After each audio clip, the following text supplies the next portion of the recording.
खुदा तू बोल दे तेरे बादलों से, मेरा यार हंस रहा है बारिश। नहीं नहीं नहीं नहीं नहीं, कोई बारिश नहीं होगी, कोई यहाँ पे कुछ नहीं होगा, यहाँ कोई मानसून नहीं है ऐसा। और फिर मेरे को कार्ड दिया, मैंने बोला मैं ठीक है मैं कल ले जाऊंगा आकर के। अब भाई कार्ड उन्होंने दिए पूरा बॉक्स भर के। अब मैं लेने पहुंचा कार्ड, अब उन्होंने 2 बैग बना रखे थे। मैंने कहा ये क्या है, कह रहा कार्ड। मैंने कहा बहुत सही है।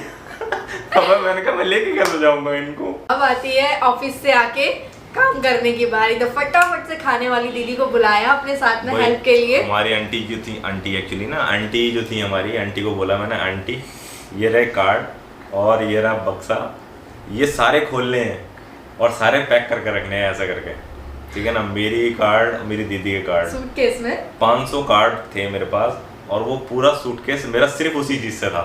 एक मेरा कपड़ों का बैग और पूरा सूटकेस उसका। उस बैग के अंदर कितना 3 kg वेट ज़्यादा हो गया था रिक्वायर्ड उससे। मैंने 1200 रुपये उसके दिए, सॉरी 4 kg, 300 रुपये पर केजी था उस टाइम पे, और 1200 रुपये मैंने उस टाइम पे दिए। वो भी कब, जब मेरे 3 फ्रेंड थे जिनके साथ में जा रहा था, मैंने उनको भी दे दिए थे। मैंने भाई दिल्ली जाकर मैं ले लूँगा तुम्हारे से। तो बहुत ही ये टॉपिक शेयर करने का मतलब ये है कि आप कुछ चीज़ अगर दिल से चाहते हो ना तो आप उसको कर ही लेते हो। आप सोचो उनके माइंड में कब से ये था कि मेरी शादी होगी तो पैगाम वाला कार्ड छपवाना है, और वो उन्होंने किया। मतलब उनके माइंड में जो जो चल रहा था उन्होंने वो सब किया। मैं सीरियसली बोल रही हूँ, उनके माइंड में जितना था ना उन्होंने पूरा कोशिश किया, और कहीं कहीं पे रुक गए तो वो सिर्फ मेरा फॉल्ट है, मेरे वजह से मैंने मना किया कि ऐसा नहीं कर रहा, तो इस वजह से वो रुक गए। सो कार्ड लेके पहुँचे।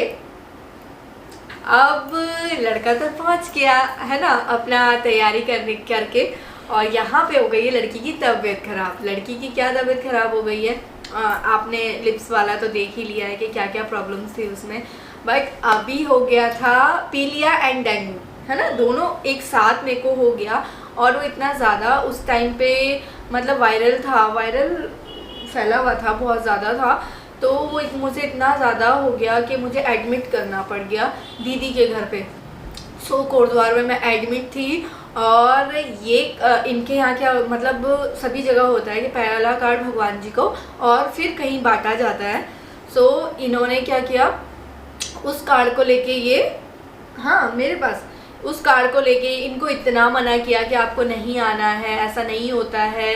तो ये फिर भी फोर्सली दीदी से बात करके कोटद्वार पहुंच गए मेरी तबीयत देखने के लिए कि भाई क्या हो गया है। और हमने बहुत मना किया, बट उस टाइम पे क्या था, मैं थोड़ा सा, मेरी जो रिपोर्ट थी वो पॉजिटिव ही आ रही थी, मतलब प्लेटलेट बहुत ज़्यादा गिर चुकी थी और मेरी हालत बहुत ही ज़्यादा बेकार हो गई थी। मैं क्या बोलूँ आपको, उस टाइम पे बहुत ज़्यादा, मतलब मुझे एडमिट कर दिया गया हॉस्पिटल में, और मुझे एडमिट होना बिल्कुल भी पसंद नहीं है। और जब एडमिट किया फिर अश्मित जी ने बोला कि शायद डेंगू और पीलिया की सारी रिपोर्ट मेरी पॉजिटिव थी, मुझे हो गया था। मतलब मैं एडमिट थी दीदी के घर। प्यार तो हुआ ही हुआ, बीमारी भी हो गई। सो शादी के 15 दिन बाकी थे और मेरे को ये मतलब ये सब चीज़ें फेस करनी पड़ रही थी। मेरी बहुत ज़्यादा हालत ख़राब हो गई थी। मेरे को खुद ही नहीं समझ में आ रहा था कि मुझे क्या हो रहा है, शायद से नज़र लग रही है, क्या हो रहा है, मतलब कुछ नहीं समझ में आ रहा था। सो इस बीच में क्या हुआ, अश्मित जी आने वाले थे। तो अश्मित जी को बहुत मना किया कि आपको यहाँ पे नहीं आना है, फिर भी अश्मित जी ज़िद करके मुझे देखने के लिए पहुँच गए कोटद्वार। और जब वो कोटद्वार पहुँचे तो मुझे 1-2 डॉक्टर के पास दिखाया, फिर उन्हें ऐसा फील हुआ कि शायद से हरिद्वार जाके विनी ठीक हो जाए। तो उन्होंने डिसाइड किया कि मैं कोटद्वार से विनी को हरिद्वार ले जाता हूँ, शायद से वो मम्मी के घर जाके ठीक हो जाए। सो वहाँ पे ये अपना शादी का कार्ड भी लेके आए थे। क्या होता है ना कि लड़की वालों के घर भी कार्ड देना होता है, लड़कों वाले के घर भी कार्ड देना होता है। सो ये अपनी हम तो ऑलरेडी दे चुके थे, बट इनके घर से कार्ड आना बाकी था। तो ये अपना कार्ड, मंदिर भी हमने डिसाइड किया था हम अपनी शादी का कार्ड मंदिर भी लेके जाएंगे। सो ये कार्ड लेके आए शादी का, और शादी का जब कार्ड लेके आए तो इन्होंने डिसाइड किया कि लहंगा भी मैं इनको उसी टाइम दिला देता हूँ। मतलब इन्होंने ऐसा सोचा, फिर इन्होंने मुझसे पूछा कि लहंगा आपको लेना है या नहीं लेना है। सो मैंने कहा कि लेना तो है, पर आप ही की पसंद का लेना है। तो बट मेरा फेस इतना ज़्यादा मतलब स्वेलिंग हो रही थी, मेरे फेस पे बहुत ज़्यादा स्वेलिंग हो रही थी, मेरे हाथ पैर सूज रखे थे। उसके पीलिया में होता है ना ऐसा, डेंगू में भी ऐसा होता है। तो प्लेटलेट्स मेरी बिल्कुल कम थी, बट मेडिसिन चल रही थी। और इसमें क्या हुआ, इनको 2 ही दिन के लिए ये वहाँ पे आए थे, और इन्होंने क्या क्या काम किया उस बीच में। शादी का कार्ड दिया मम्मी और को, और हमें 2 कार्ड, मैंने कहा जब ये ही मंदिर लेके जा रहे हैं कार्ड तो ऑब्वियसली मुझे भी ले जाना बनता है ना।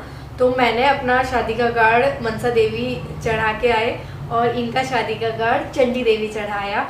सो हम दोनों ने कार्ड को मतलब माता रानी को बुलाया कि माता रानी आप आना और सब कुछ अच्छे से कर देना। फिर उसके बाद हमने डिसाइड किया कि हम लहंगा लेंगे। लहंगे के बारे में तो मैं क्या बोलूँ, लड़कियों को पसंद ही नहीं आता कभी। इन्होंने कम से कम नहीं भी दिखाया होगा 25-30 शॉप्स, पूरा दिल्ली घुमा दिया मुझे।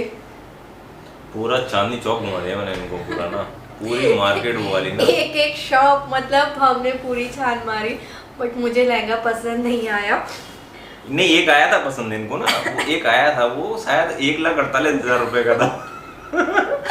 तो इतना महंगा भी नहीं लेना था। मैंने कहा तो फाइनली अश्वित जी, मुझे लहंगा कहाँ पसंद आया, अश्वित जी बताएंगे।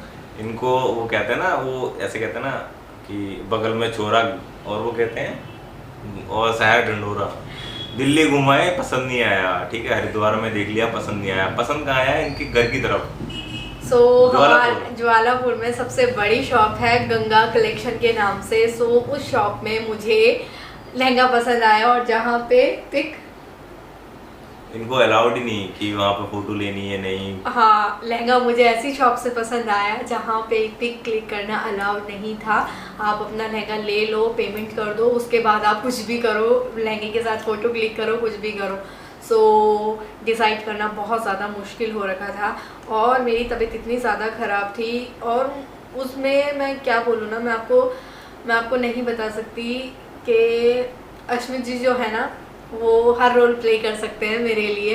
मैं दुल्हन नहीं बन सकता, आई एम सॉरी। उस टाइम पे उन्होंने एक फ्रेंड का रोल प्ले किया, और गाइस मैं सीरियसली बोल रही हूँ, बहुत हैप्पी हूँ इनको पाके। सो आप सोचो, डेंगू मुझे हो रहा है, मेरी मतलब ज्वेलरी डिसाइड कर रहे हैं कि ज्वेलरी ये लो, लहंगा लिया इन्होंने खुद से ही, इनकी मतलब चूड़ा लिया, सब इन्हीं की पसंद का था, है ना।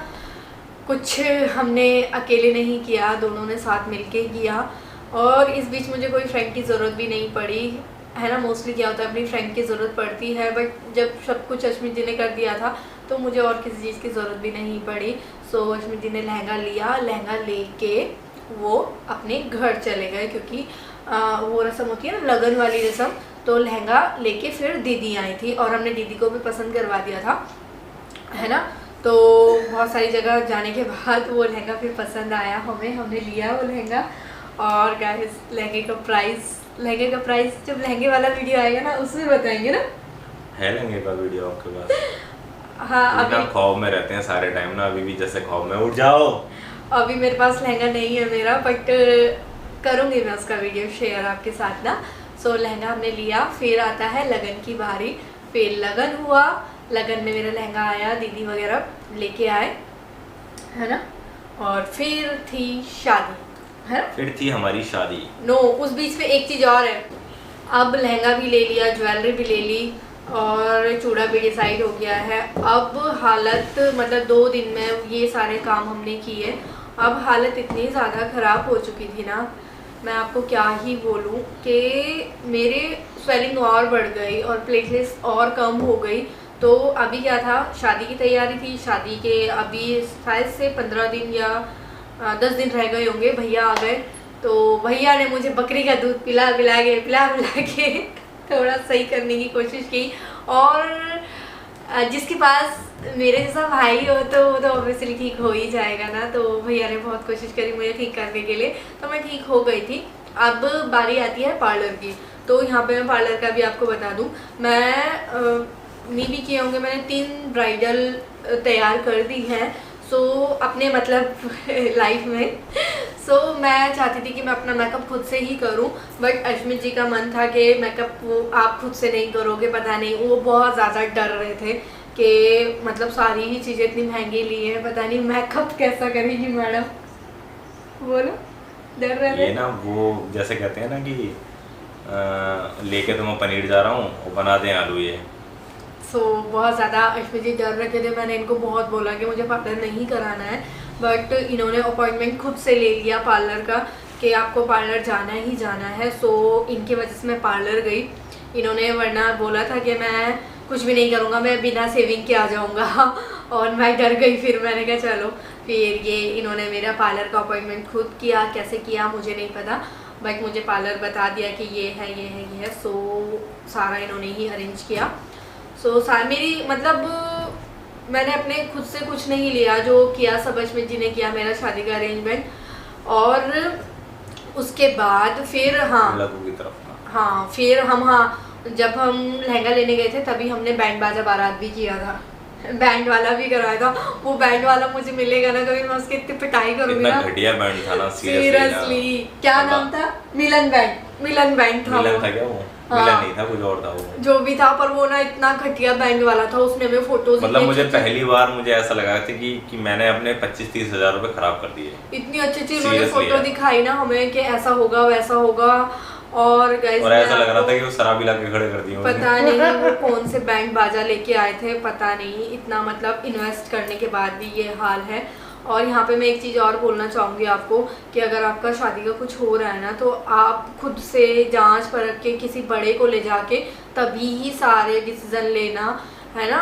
और बाहर वाले पे भरोसा मत करना, आपका घर का जो बड़ा है उसी पे भरोसा करना, वरना तो आपका क्या ही होने वाला है मैं आपको नहीं बता सकती। हमारा शादी का एल्बम अभी तक नहीं आया है और बैंड बाजा बारात बेकार हो गया बिल्कुल। पहला मतलब मेरा पूरी वेडिंग के उसमें एक मतलब पहला अरेंजमेंट ऐसा था जो बिल्कुल घटिया था एकदम ना, सीरियसली। मैं वेडिंग एल्बम की बात कर रही हूँ, वेडिंग वीडियो की बात इनकी तरफ की, मेरी तरफ की नहीं। बहुत ही इन्होंने मतलब यार इंसान कितना खुद से करे, कुछ ना कुछ तो रिस्पॉन्सिबिलिटी किसी को देगा ना। तो इन्होंने जो भी रिस्पॉन्सिबिलिटी जिसको भी दी वो बिल्कुल बेकार थी। बस मैं एक ही चीज़ बोलना चाहूँगी, अगर आप शादी वगैरह कर रहे हो तो अपनी फैमिली में मतलब किसी बड़े से पूछ के ही सारी चीज़ें करें, वरना खुद से तो मत ही करें, नहीं तो बेकार हो जाने वाला है। यहाँ पे भी अब आती है शादी की बारी। सारी चीज़ें बहुत अच्छे से हो गई आपके पास, मतलब सारी चीज़ें बहुत अच्छे से हो गई। और यहाँ पे भी अश्विन जी ने शादी में आने में लेट कर दिया। नहीं एक्चुअली क्या था ना, मैं बताता हूँ। यहाँ पे मैं लेट नहीं हुआ था। यहाँ पे जो शादी का टाइम था 8 बजे का, मैं 8:30 पे बारात पहुँच चुकी थी, ठीक है ना। पर क्या करें यार, इन लोगों को ना अलग ही शौक चढ़ रखा था कि बारात आएगी, पहले उन्हें ना मुँह हाथ धुलाने के लिए अलग ले जाओ, एक अलग अरेंजमेंट है, पहले वहाँ नाश्ता कराओ, थोड़ा रेस्ट कराओ, उसके बाद लेके सुनो मैं बता देती हूँ। इन्होंने क्या बोला था कि इन्होंने ये बोला था मेरे ना बहुत सारे फ्रेंड्स आएंगे और बहुत सारे रिलेटिव्स आएंगे जिनको ठहरने के लिए भी जगह चाहिए, इन्होंने पहले बोला था। तो भैया ने एक होटल अलग कराया और बैंक्वेट हॉल अलग से कराया, जिससे कि इनको मतलब हम आपको पता है। अरे नहीं यार, एक्चुअली क्या था ना, ये मैं इस बात को डिनाई नहीं करूँगा कि मैंने नहीं बोला था कि, और ऐसा भी नहीं है कि नहीं आते, ठीक है ना। मैं आपको सोचो ना कि ये बंदे ने 2 बस के पैसे खराब करे, क्यों खराब करे होंगे, ठीक है ना। जिस डेट की मेरी शादी थी ना, उस डेट की मेरे नियर बाई ना 3 शादियाँ थी वो, और तीनों ही लड़कों की शादी और तीनों में जाने वाले। और आप सोचो इतना बड़ा बैंक्वेट हॉल कराया, इन्होंने बोला था कि ऑलमोस्ट 150 लोग तो आएंगे ही आएंगे, 150 से भी ज़्यादा आएंगे। तो हमने सोचा कि 150 लोग हमारे हुए, 150 इनके हुए, और हमने जो बैंक्वेट हॉल कराया था वो हद से ही ज़्यादा बड़ा करा दिया था। इट मीन्स के वो 1000 लोग भी आराम से आ जाते उसमें। और जब हमने बाराती देखे तो बाराती तो इतने ज़्यादा कम थे, मैं क्या बोलूँ तो इतने कम बाराती थी और इतना लेट ये लोग आए। और मैंने 2 बस और 6 कार ये करा रखे थे मैंने, ठीक है ना। उसके बाद ये हाल था।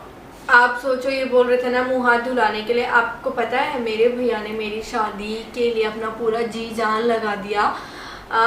अभी तक की मेरी फैमिली की, मैं अपनी फैमिली की बात करूँ तो सबसे बड़ी शादी थी मेरी, है ना। आप वीडियो देखना। और मैं ये नहीं कहती कि दुनिया की सबसे अच्छी शादी थी, बट मेरे लिए वो बहुत ही बेस्ट शादी थी। मेरी वो वाली शादी बहुत अच्छी थी, राजा महाराजाओं वाली। सीरियसली बहुत ही सीरियसली है, मतलब बहुत ही मेहनत से भैया ने किया था सारा कुछ। और मैं प्राउड फील करती हूँ कि मेरी फैमिली ऐसी है जिन्होंने मतलब मेरा सपना पूरा किया। मैंने बचपन से ही मतलब इस तरीके के सपने तो हर कोई देखता है कि मेरी शादी ऐसे होगी वैसे होगी, बट ये सपना मैंने कभी नहीं सोचा था, क्योंकि इंसान उतना ही सोचता है जितना लेवल होता है, बट ये शादी तो मेरी लेवल से भी ऊपर थी। सो बहुत ही अच्छी शादी थी मेरी। नहीं मतलब कुल मिलाकर के एक्चुअली क्या था ना, मैंने वो लोकेशन पहले भी देखी थी, जब शादी से पहले मैं देख चुका था। एक्चुअली मैं गया हुआ था ना जब उस टाइम पे, तो भैया ले गए थे मेरे को। अब मैं बाद में जब मैंने देखा ना, मैंने कहा यार ये तो बहुत बड़ा हो गया यार। सीरियसली जब मैंने अंदर एंट्री करी थी ना, तो मेरी एक्सपेक्टेशन से बहुत ज़्यादा बड़ा था वो। और बहुत ही मज़ा आया शादी में, बहुत अच्छा लगा ना, बहुत अच्छी से शादी हुई थी पता है। और फिर उसके बाद जब मेरी विदाई हुई, तो विदाई के टाइम पे तो मैं सब कुछ ठीक था, बट जब मुझे कार में बिठाया ना, मेरे को लगा कि मैं सब कुछ छोड़ के जा रही हूँ, ये क्या हो रहा है। मतलब उस टाइम पे ऐसा फील हुआ। आपको होता है कि जब तक सारी रस्में रिवाजें होती रहती है तो आपका माइंड डाइवर्ट रहता है, बट जब पता चलता है कि आप जा रहे हो तब आपका दिमाग घूमता है। तब मुझे लगा कि मैं अभी कहाँ जा रही हूँ। सो मुझे इनके साथ बैठा दिया गया और मैं इनके साथ इनके घर आ गई, और घर आई, स्वागत हुआ, सब कुछ अच्छे से हो गया। और यहाँ पे मैं एक चीज़ और बोलना चाहूँगी कि मेरी जो शादी है, मैं प्राउड फील करती हूँ अश्मित जी पे, और मैं प्राउड फील करती हूँ उनके मम्मी पापा पे, जिन्होंने उनको ऐसे संस्कार दिए हैं और जिन्होंने उन्हें इस काबिल बनाया है कि वो खुद से अपनी शादी कर सकते हैं। शादी में 1 रुपये से लेके लाखों रुपये तक जितना भी खर्च हुआ है ना, अश्मित जी की खुद की मेहनत का था। मेरे को जितना ज्वेलरी हुआ है वो सब अश्मित जी की मेहनत का था। मैं दिल खोल के एक दावे के साथ बोल सकती हूँ कि मेरी शादी मेरे पति ने करी है। नहीं मतलब मेरा घर का नहीं, इन्होंने जो सारा किया है अपनी तरफ से वो सब। तो मैं कहाँ पे थी? कहाँ थे आप यार? आई डोंट आप तो नो। इधर थे। दिल में थे नहीं यार, हो यार आप। पूरी शादी। अरे आप हो यार। हाँ सीरियसली दिखाऊं? अच्छा दिखाओ। रहने दो, हनुमान जी की तरह मत करके दिखाओ। सो फ्रेंड्स, बहुत अच्छे से मेरी शादी हुई और मैं अपने ससुराल चली गई। अगले दिन दीदी की शादी थी, वो भी हमने एंजॉय किया। उसके बाद 2 दिन बाद दिवाली थी, पग फेरे के लिए घर पे जाना था, वो भी हमने बहुत अच्छे से एंजॉय किया। और फिर हम गए अपने दिवाली? हाँ दिवाली थी। हनीमून के लिए हम गए थे दुबई, और मेरा वेडिंग वीडियो और जहाँ हम घूमने गए थे वो वाला वीडियो मैं आप लोगों के साथ ज़रूर शेयर करूँगी। आप ज़्यादा से ज़्यादा कमेंट करना, और आपके जो भी क्वेश्चन है वो आप कमेंट सेक्शन में आके हमें कहिए, हम आपको उसका रिप्लाई ज़रूर करेंगे। सो आपका जो भी क्वेश्चन है आप ज़रूर हमें कमेंट कीजिए, हमें बहुत अच्छा लगेगा। और आपको हमारी लव स्टोरी के ऑल पार्ट्स कैसे लगे ज़रूर बताना। अगर कुछ भी मिस्टेक हो गई होगी या मतलब डेट वेट का प्रॉब्लम हो गया होगा तो उसके लिए सॉरी। प्रॉब्लम वाली बात नहीं है इसके अंदर। कुल मिलाकर के हमारी शादी हो चुकी है और हम यहाँ बैठे हैं, है ना। तो छोटी मोटी गलतियाँ। और हाँ, आप लोगों के माइंड में जो ये थोड़ा सा भी डाउट्स है कि लव मैरिज अच्छी नहीं होती है, सॉरी लाइट चली गई, कोई बात नहीं। लव मैरिज अच्छी नहीं होती है, आप देख सकते हो हमें लव मैरिज अच्छी होती है और बहुत अच्छी होती है। अगर लाइफ पार्टनर अच्छे और सच्चे हों तो सब कुछ अच्छा हो सकता है, बट फैमिली की मर्ज़ी से सारा ही चीज़ हमें करना है। और क्या एक क्वेश्चन और था, सॉरी मैं उनका नाम भूल गई हूँ, आई डोंट नो क्या नाम था। उन्होंने क्वेश्चन किया था क्या भाग के शादी करना सही रहेगा? जी नहीं, आप बिल्कुल भी भाग के शादी नहीं कर सकते हो। ऐसा था क्या? हाँ नहीं यार, ये सबसे गलत चीज़ है सीरियसली। हाँ, आप अपनी फैमिली को बताओ, वो सबसे ज़्यादा बेस्ट है, क्योंकि फैमिली आपका कभी भी बुरा नहीं चाहेगी। आप फैमिली को बताओगे, वो आपको समझेंगे, आप उनको समझोगे। हाँ, मुझे अभी याद आया। एक्चुअली क्या था ना, सवाल में ये भी था कि अगर सेम रिलीजन ना हो तो, है ना। लेकिन क्या होता है ना कि हमारी जो थॉट्स होती है ना, वो इस जनरेशन के लिए नहीं है। क्योंकि हमें अगर ऐसा बोल सकते हैं अभी ना कि प्यार वैसे बिना देखे नहीं होता है, और अगर हम देख लेते हैं और समझ लेते हैं, ज़रूरी नहीं है कि वो प्यार हो। लेकिन अगर हम ऐसा करने से पहले थोड़ा तो देखना चाहिए। एक्चुअली क्या होता है ना, सारी सिचुएशन हमारे हिसाब से नहीं हो सकती हैं, है ना। मैं एटलीस्ट एक रिलीजन के थे हम, तो थोड़ी सी कम प्रॉब्लम होती है, और अगर हम अलग रिलीजन में चले जाते हैं ना तो ये कंडीशन बहुत ज़्यादा ख़राब हो जाती है, जो कि शायद किसी को एक्सेप्टेबल ना हो। हाँ हाँ, और इसमें क्या है ना, फैमिली का भी फिर डर रहता है, सो दिल को थोड़ा सा समझाना भी पड़ता है कहीं कहीं पे। सो आई होप आपको ये वीडियो अच्छा लगा होगा। अच्छा लगा होगा तो लाइक करना और ज़्यादा से ज़्यादा शेयर करना, कमेंट करना ढेर सारे। और उनका रिप्लाई मैं ज़रूर करूँगा। हम्म, हाँ हाँ हाँ। Bye bye.